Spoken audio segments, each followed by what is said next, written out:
సింగపూర్లో భారత సంతతి మాజీ రవాణా శాఖ మంత్రి ఎస్ ఈశ్వరన్కు మరోసారి షాక్ తగిలింది. అవినీతి ఆరోపణలు ఎదుర్కొంటున్న కేసులో సింగపూర్ మాజీ మంత్రి ఈశ్వరన్కు చేదు అనుభవం ఎదురైంది.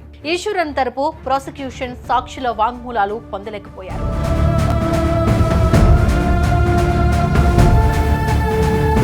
సింగపూర్ దేశంలో క్రైమ్ రేట్ చాలా తక్కువగా ఉంటుందని వింటుంటాం. అయితే అక్కడ క్రైమ్ చేసిన వాళ్లకు శిక్షలు సైతం చాలా కఠినంగా ఉంటాయి. అందుకే సింగపూర్లో క్రైమ్ చేయాలంటే వెనకడుగు వేస్తారు.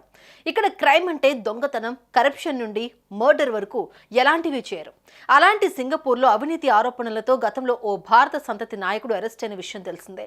ఇప్పుడు ఆ కేసులో అవినీతి ఆరోపణలు ఎదుర్కొంటున్న భారత సంతతికి చెందిన సింగపూర్ మాజీ రవాణా శాఖ మంత్రి ఎస్ ఈశ్వరన్ కు మరోసారి షాక్ తగిలింది. అవినీతికి సంబంధించి సెప్టెంబర్ 3న మంగళవారం మూడోసారి ప్రాసిక్యూషన్ సాక్షుల వాంగ్మూలాలను పొందడంలో విఫలమయ్యారు.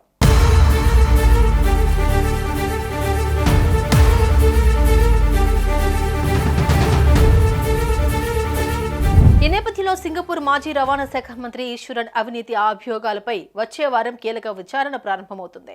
62 ఏళ్ల ఈశ్వరన్ పెద్ద మొత్తంలో అక్రమాలకు పాల్పడినట్టు సింగపూర్ అవినీతి నిరోధక విభాగం కరెక్ట్ ప్రాక్టీసెస్ ఇన్వెస్టిగేషన్ బ్యూరో నిర్ధారించింది. ఈ మేరకు ఈశ్వరన్ మొత్తం 35 అభియోగాలను ఎదుర్కొంటున్నారు.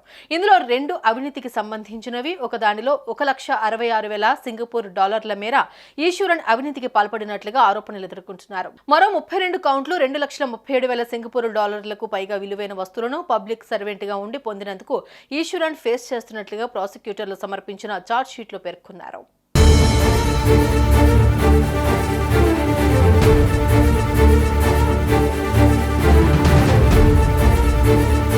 తన కేసు విచారణ ప్రారంభం కావడానికి ముందు అన్ని ప్రాసిక్యూషన్ సాక్షుల వాంగ్మూలాలను పొందేందుకు ఈశ్వరన్ గతంలో 2 బిడ్లు దాఖలు చేశారు. ఈ ప్రయత్నాలను అసిస్టెంట్ రిజిస్ట్రార్, ఒక హైకోర్టు న్యాయమూర్తి తిరస్కరించారు.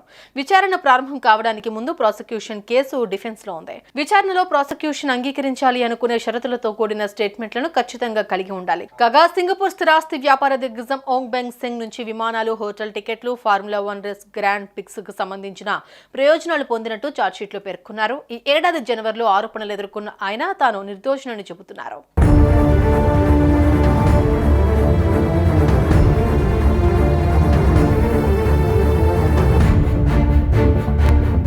తనపై ఆరోపణలున్న నేపథ్యంలో సింగపూర్లో అధికార పీపుల్స్ యాక్షన్ పార్టీకి రాజీనామా చేసిన ఈశ్వరన్ జనవరి 16న రవాణా మంత్రి పదవితో పాటు తన పార్లమెంటరీ స్థానానికి కూడా రాజీనామా చేశారు. 1997లో తొలిసారిగా ఎంపీగా ఎన్నికై ఆయన 2006లో మంత్రిగా నియమితులయ్యారు. రవాణా మంత్రిగా కోవిడ్ సంక్షోభం తర్వాత సింగపూర్ను ఎయిర్ హబ్గా తీర్చిదిద్దడంలో ఈశ్వరన్ కీలక పాత్ర పోషించారు. ఈ నేపథ్యంలో ఈశ్వరన్ కేసు ఎలాంటి మలుపులు తిరుగుతుందోనని ఉత్కంఠ నెలకొంది.